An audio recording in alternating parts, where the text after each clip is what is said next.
My name is Jana Padgett, and I'm the Canton Flea Market event coordinator.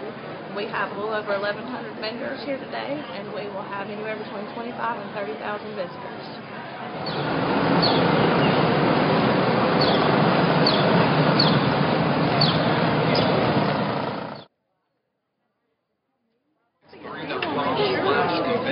And you can print out the braves and get her 2 eggs. You can find them down there, or you can call the Braves to get on Braves.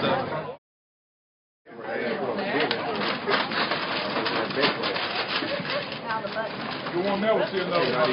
I know. My mama's got one. My grandmother has one. Now I have one.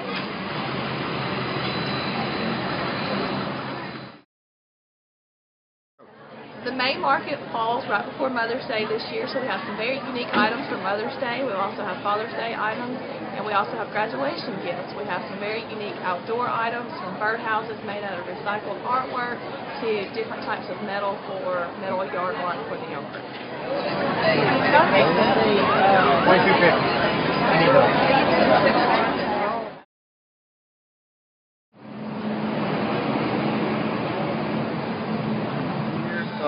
My name is Mike Shields. I'm the owner of Sports Zones out of Dallas-Fort Worth. We specialize in doing just basic yard art. It all got started with doing our different pieces of limestone rock, where we sandblast the different logos in the stone and then hand paint them so you can put them out in your yard. And then it kind of got to different kinds of pieces of spinning yard art, kinetic yard art. And like I say, this has been our 4th year to come to Canton.